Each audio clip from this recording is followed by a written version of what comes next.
Vous pouvez savoir à l'avance si une personne aura du succès ou non, simplement en observant si lorsqu'elle échoue, elle pense d'abord que c'est de sa faute, au lieu de mettre la faute sur les autres. Si cette personne se dit « j'ai échoué à cause des autres », alors elle n'a aucune chance d'y arriver.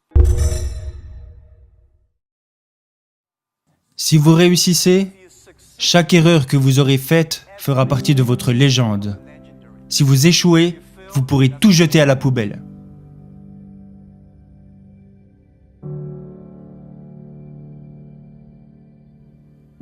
Tout le monde fait des erreurs.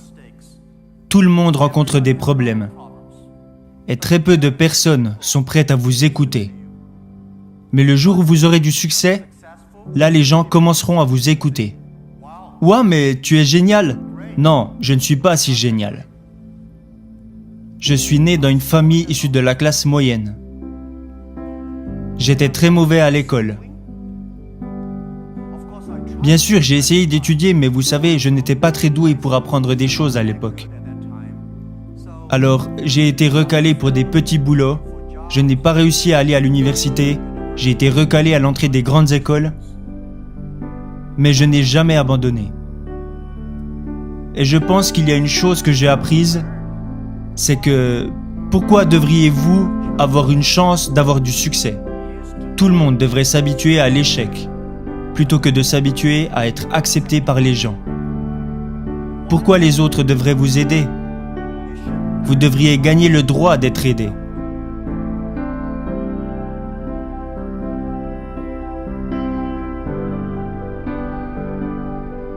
Alors, ce que j'ai appris, c'est de ne jamais abandonner. Je me disais, mon opportunité n'est pas encore arrivée pour le moment. Et quand vous entendez tout le monde se plaindre, c'est là que vous trouvez votre opportunité.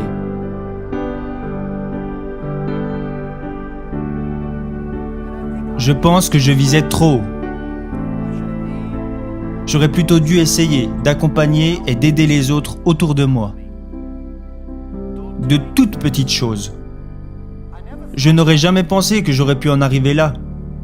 Il a fallu 18 ans pour qu'Ali Baba atteigne la taille que nous avons aujourd'hui.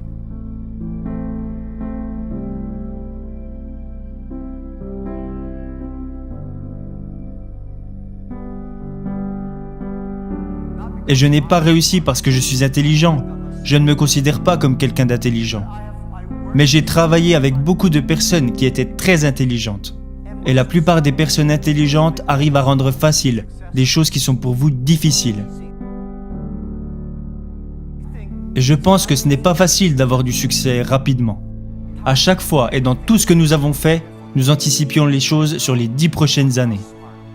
Je sais que je ne suis pas intelligent, mais je sais que si nous voulons réussir, nous devons anticiper les choses 10 ans à l'avance. Si nous voulions avoir du succès, alors nous devions travailler avec des personnes intelligentes. Et pour avoir du succès, nous devions accepter de faire beaucoup d'erreurs sans jamais abandonner. Beaucoup de personnes font des erreurs, elles rencontrent des problèmes et elles abandonnent. Nous n'avons jamais abandonné. Nous avons plutôt appris de nos erreurs. Le message, l'expérience et le conseil que j'aimerais partager avec vous est que vous pouvez savoir à l'avance si une personne aura du succès ou non, simplement en observant si lorsqu'elle échoue, elle pense d'abord que c'est de sa faute, au lieu de mettre la faute sur les autres. Si cette personne se dit « j'ai échoué à cause des autres », alors elle n'a aucune chance d'y arriver. Les personnes qui échouent et qui disent « c'est de ma faute, je n'ai pas fait ça correctement, j'aurais dû m'y prendre autrement », ce type de personnes ont une chance d'y arriver.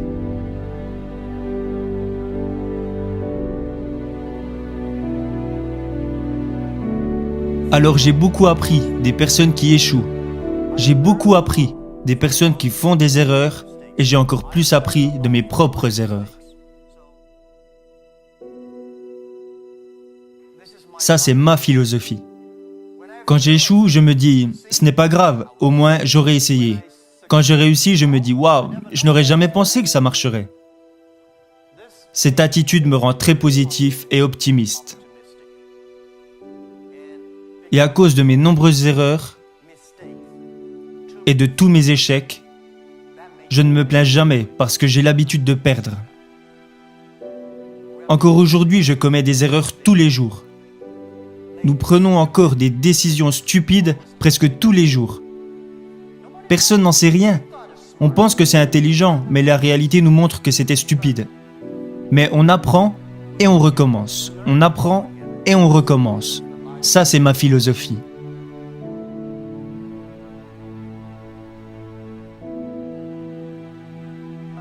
Alibaba a vu le jour sans argent, sans technologie et sans employés.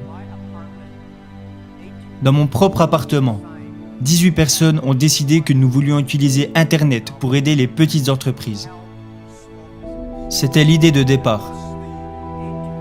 En 18 ans, nous sommes passés de 18 personnes à aujourd'hui presque 60 000 personnes. Ce ne fut vraiment pas facile. Mais nous avons survécu.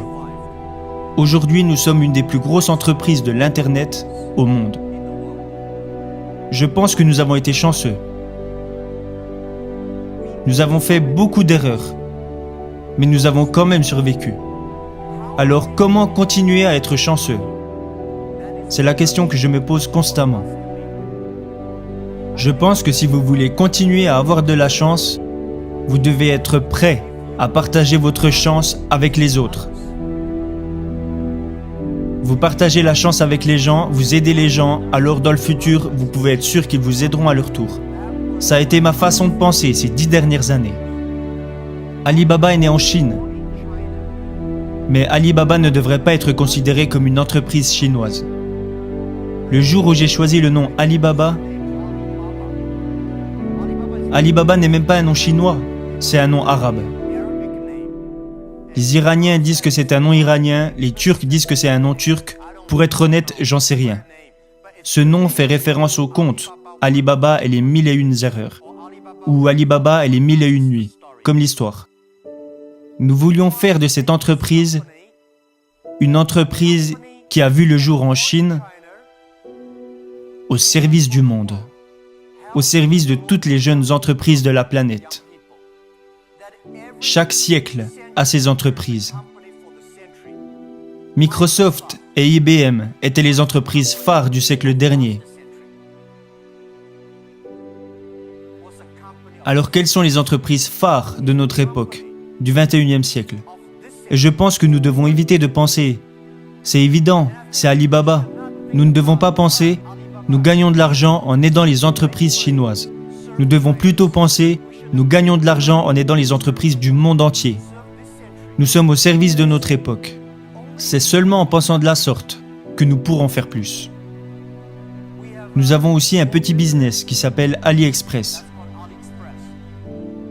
Peut-être que pour vous, AliExpress est une grosse entreprise, mais au sein de notre propre compagnie, AliExpress représente moins de 1% de notre chiffre d'affaires.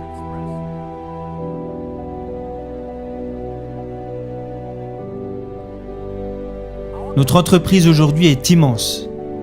Comparé à ce que nous étions hier, nous sommes immenses, mais comparé à ce que nous serons demain, nous sommes encore des bébés. Le monde change si vite. Nous voulons faire d'Alibaba une des plus grosses entreprises de notre époque. Nous voulons qu'Alibaba aide à la croissance de toutes les petites et moyennes entreprises de la planète. Ça, c'est ce que nous voulons accomplir.